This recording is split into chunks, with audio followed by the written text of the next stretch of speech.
Hello and welcome to the Clashing of Steel. So, as most of us know, the public test servers have launched. There was a long list of changes, improvements and overall balance issues. That was a very long list and it kinda felt like a small book. There were so many changes I probably don't remember all of them, maybe not even half of them, but there were a couple of things that caught my eye. Starting off with the strikes. At first I misread it and took it for slow, but it actually was something a bit different. It was a small stagger and a damage towards the opponents, and it slowed down the unit that activated it. So here I am playing with tier 5s.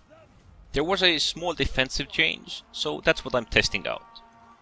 Defensive change against offensive abilities, such as the Fortify and Oath of Preservance having a better chance against Vengeance. I will be testing it out on tier 5 and tier 10. On tier 5 because I didn't want to push the Vengeance to its maximum right away. And on tier 10 to see if I have a chance against him. Here with tier 5s I withstand the Vengeance with Fortify rather well, as this was the start. Here for a while I believed that the stab would slow down my units if used. Instead I was somewhat surprised for the first few times, but after reading it properly once again, I realized it was just a offensive ability. Also, big thanks to the Vinagro who helped me test out these abilities, these new things, with private lobbies. So right now we're just trying to see if the stab works, or how it works.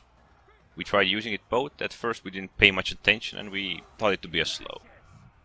So as you can see, this is also the new map, the Oasis, that we can test out in the PTS, with a luscious green area on the west side of the map and sandy hills on the east side.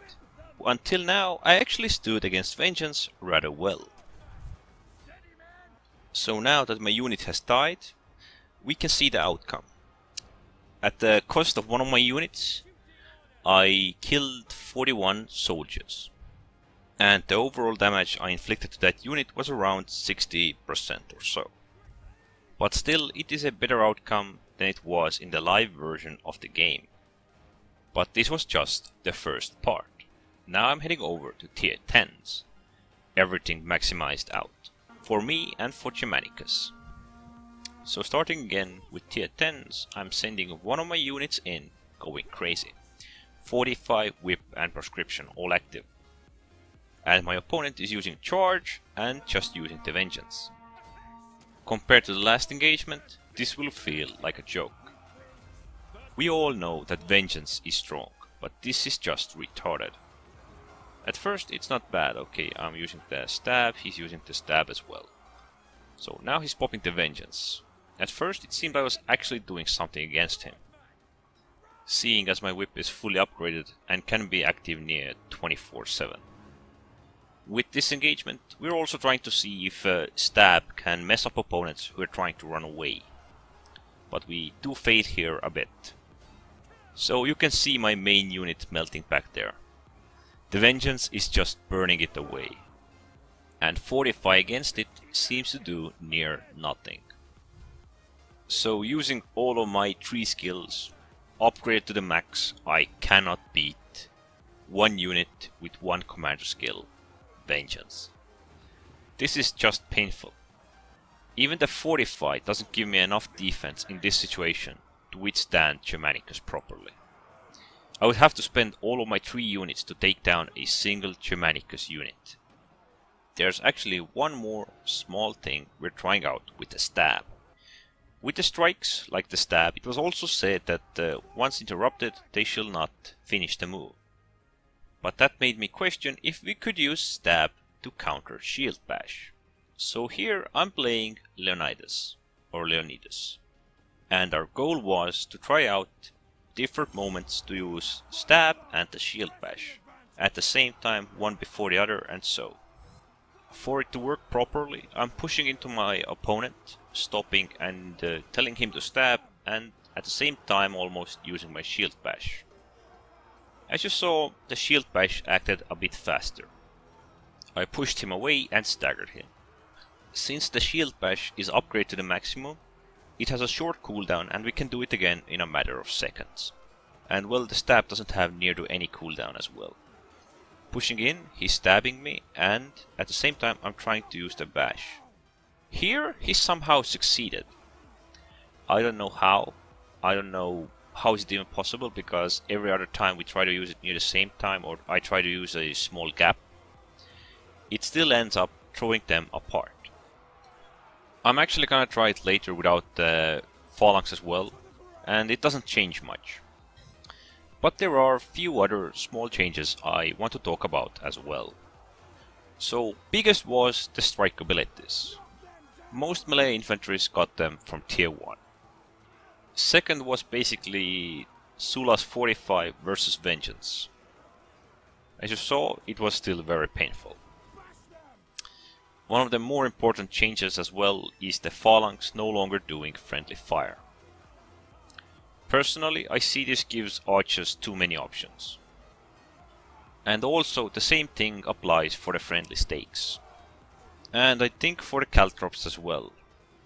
Not so sure about the Akrita smoke, which is the painful way catapults can do damage. So for the catapults, they will be firing one rock at a time. No longer will there be 3 small rocks flying randomly across the aimed area. There will be a single rock, and the aiming has been improved a lot, and it also aims a lot faster.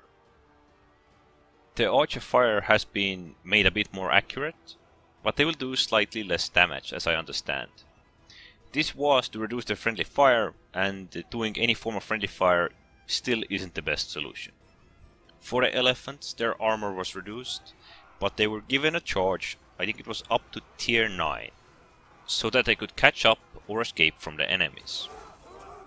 There were many more other unit-specific changes that reduced the range of certain archers, for example, some that changed the stats of certain unit types, and so.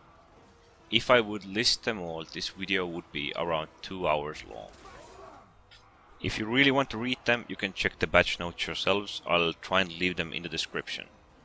So my main focus here was to show the strikes, also to see what has been done to the Vengeance when fighting against defensive formations or defensive abilities.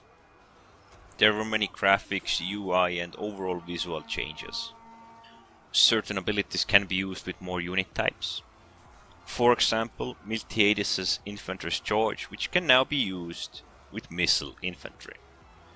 No, the archers don't have enough mobility, let's give them more. And let's increase it for the Kinana as well, why not? And from tier 6, nearly all unit types should have 3 unit-specific skills. Some of these changes seemed important and rather reasonable, but then there were a few that really caught my eye and I didn't like. For example, archers can just run through phalanx without nothing happening and stay defended rather well without any problems. I see this as a problem because it changes the dynamic once again. It weakens the chance for the cavalry to take down archers, which are often enough very well defended.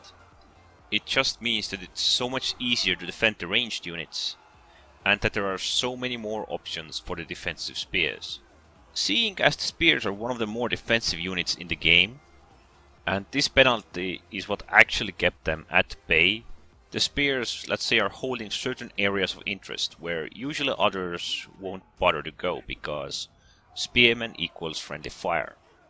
Spears alone are rather good at defending those locations, but once we give them more options, they become even greater.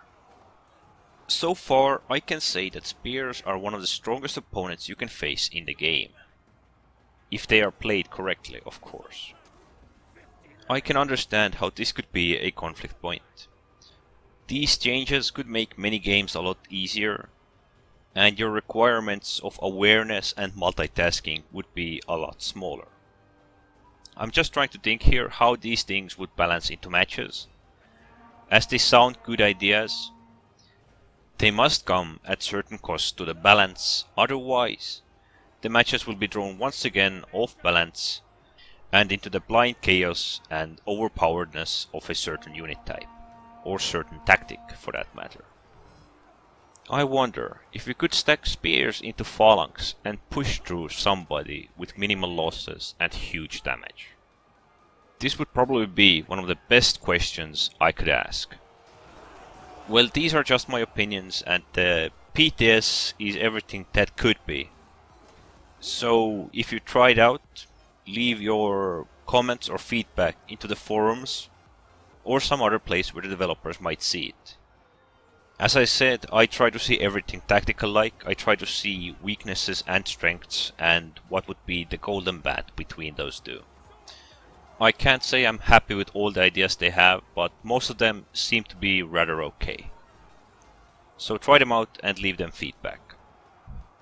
Sorry if then sounded a bit negative, or at least negative by friendly fire with spears. I'm always trying to see something good in the changes, but there are many moments when I see this type of a dark, narrow bat that just leads to a certain point where things are gonna get worse. Anyways, don't forget to subscribe and thanks for watching.